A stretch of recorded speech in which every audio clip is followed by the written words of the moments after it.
राधे राधे दोस्तों, कैसे हैं आप सब। दोस्तों पामन ब्रिज के ऊपर कुछ वीडियोस बना करके मैंने आज से पहले जो है कवर किया था, बट स्टिल एक सवाल जो काफ़ी लोगों ने पूछा और काफ़ी लोगों को हॉन्ट करता था कि जो पामन ब्रिज जब अपने वर्टिकल लिफ्ट के ऑपरेशंस को करेगा, मतलब उस ब्रिज को जब ऊपर की तरफ को उठाया जाएगा तो ऐसे में उसकी जो इलेक्ट्रिसिटी सप्लाई है उसको कंटिन्यू कैसे रखा जाएगा, वो कैसे जो है मेंटेन रहेगी। ठीक है, अगर हम इस तरह से ब्रिज को ऊपर उठाएंगे तो इसके ऊपर लगी हुई OHE वायर जो टूट जाएगी, तो रेलवे ने उसका सोल्यूशन कैसे निकाला होगा, आइए डिस्कस करते हैं इस वीडियो के अंदर। जो ओल्ड पामन ब्रिज है जिसको आप यहाँ देख सकते हैं, ओल्ड पामन ब्रिज है, ये बीच में से ओपन होता है और ये ब्रिज दोस्तों इलेक्ट्रीफाइड था ही नहीं। लेकिन दोस्तों जो नया वाला पामन ब्रिज है जिसको आप यहाँ देख सकते हैं, ये एक वर्टिकल लिफ्ट वाला ब्रिज है, मतलब कि बीच में से ऊपर जाएगा। जो आप इसका हिस्सा देख रहे हैं ना, मैं आपको ड्रॉ करके दिखा देता हूँ।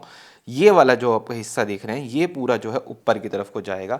This is the vertical lift bridge. देखो दोस्तों, हमें एक बात तो पता ही है ना कि जो रेलवे में इलेक्ट्रिसिटी होती है, मतलब जो OHE वायर्स होती हैं वो इस फॉर्म में होती है, जैसे अपनी स्क्रीन पे देख सकते हैं। इस तरह की वायर्स जो है लगाई जाती हैं, ठीक है, सब जगह इस तरह की वायर्स जो है लगाई जाती है, जैसा आप यहाँ पे देख सकते हैं सब जगह। ठीक है, ये वायर्स को जो है इनका जो है नेटवर्क बनाया जाता है और यही सेम वायर दोस्तों यहाँ पर भी लगाई गई है, but in a different form. ठीक है, तो हो क्या रहा है, देखो जो पामन ब्रिज है ना, वहाँ पे जो वर्टिकल लिफ्ट वाला हिस्सा है, मतलब सिर्फ जो ये वाला स्पैन है इसका, ठीक है, इस वाले स्पैन पे एक अलग टाइप की वायर यूज़ की गई है। मतलब वायर तो वो है ही नहीं, इसको दोस्तों ROCS बोलते हैं। ROCS का मतलब होता है रिजिड ओवरहेड कॉन्टैक्ट सिस्टम, या समटाइम्स को rigid overhead rail contact system भी बोल दिया जाता है। तो ये ROCS यूज़ किया गया है, जो कि एक काइंड ऑफ ना लोहे की रॉड टाइप होती है। पामन ब्रिज के ऊपर ना इस ROCS और जो हमारी नॉर्मल कैटेनरी वायर है, मतलब जो OHE वायर होती है ट्रेडिशनल, इसका कॉम्बिनेशन यूज़ किया गया है। कैसे, मैं बताता हूँ आपको, थोड़ा सा समझाता हूँ। यहाँ पे पूरे पामन ब्रिज के ऊपर क्या सिनेरियो है कि जो ये वाला हिस्सा है, ये वाला हिस्सा, ये है दोस्तों वर्टिकल लिफ्ट।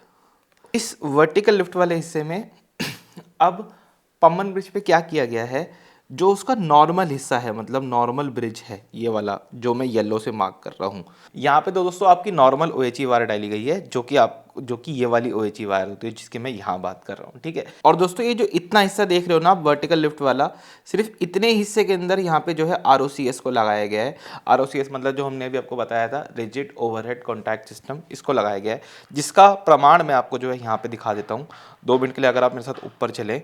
ठीक है, यहाँ जैसे आप देख सकते हैं ये आपकी पामन ब्रिज की फ़ोटो है। तो इसमें आपको इस जगह पे, यहाँ पे आपको एक रॉड जैसा कुछ दिख रहा होगा, देखो पूरे इस पे।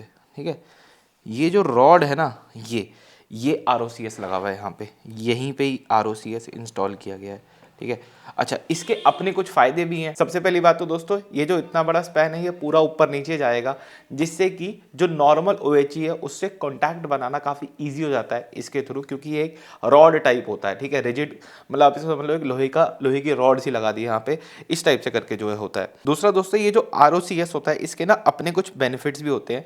सबसे पहला, वियर एंड टीयर इसके अंदर जो है काफ़ी कम होता है, क्योंकि जो वायर के साथ में पेंटोग्राफ जो घिसते हुए जाता है OHE सप्लाई के लिए, उसके कंपैरिजन में ROCS के साथ जो कॉन्टैक्ट होता है उसमें ROCS का वेयर एंड टीयर थोड़ा कम रहता है। दूसरा दोस्तों, करंट सप्लाई को यहाँ पे जो है अच्छा बनाया जा सकता है।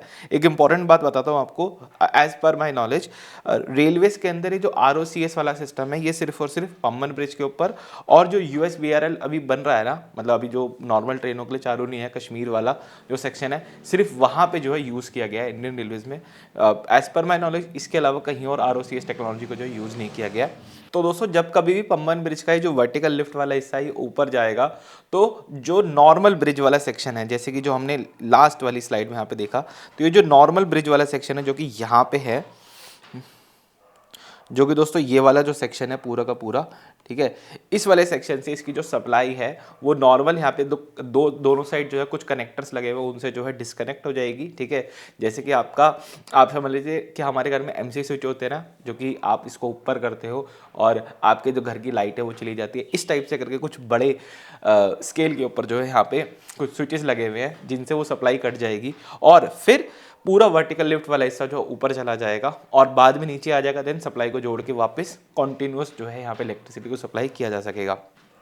अब हो सकता है आप में से कुछ लोगों को अभी भी ये ना समझ में आया हो कि यार हम यहाँ वायर भी लगा सकते थे, हमने यहाँ पे आरओसीएस लगाना क्यों बेटर समझा। देखो यहाँ पे आरओसीएस लगाने का कारण क्या था, सबसे पहली बात कि जो नॉर्मल ओएचई है उससे कॉन्टैक्ट बनाना काफ़ी ईजी हो जाएगा आरओसीएस के थ्रू। दूसरा, इसका जैसे मैंने आपको बताया कि वेयर एंड टियर कम होता है, तो वेयर एंड टियर कम होने से ये जो वर्टिकल लिफ्ट वाला स्पैन है इसका, यहाँ पे इसकी देखभाल जो है कम करनी पड़ेगी, यहाँ पे जो है कम जाना पड़ेगा, क्योंकि पूरे पंबन ब्रिज का ना जो वर्टिकल लिफ्ट वाला स्पैन है इसी जगह के ऊपर जो समुद्र की डेप्थ हो सबसे ज़्यादा है, बड़े शिप्स जो है इसी जगह से गुजर सकते हैं। इसके अलावा जो पूरा पंबन ब्रिज है वहाँ पे जो ब्रिज जो समुद्र की डेप्थ है वो इतनी कोई ज़्यादा नहीं है, इन्होंने पत्थर वगैरह ब्रिज के आसपास डाल रखे हैं, जिसके कारण से समुद्र की जो डेप्थ है वो मतलब मैं कंफर्म नहीं कह सकता बट हार्डली 5 या 10 फुट है, इससे ऊपर नहीं है। क्यों? क्योंकि अगर आप इस ब्रिज के ऊपर से गुजरेंगे तो आप नीचे सी बेड में पड़े हुए पत्थरों को जो है बड़े आराम से देख सकते हैं, जो कि हार्डली 5 फुट ही होने चाहिए, उससे ऊपर जो है नहीं है। तो इस वाले सेक्शन को जो है अच्छे से बनाना बहुत इंपॉर्टेंट था। तो दोस्तों इस तरीके से जो है पंबन ब्रिज जब वर्टिकल लिफ्ट ऑपरेशन अपने करेगा तो वहाँ पे जो ओएचई है वो सप्लाई इंटरप्ट नहीं होगी। ठीक है, मैं उम्मीद करता हूँ आपको समझ में आया होगा। इस वीडियो में इतना ही रखते हैं।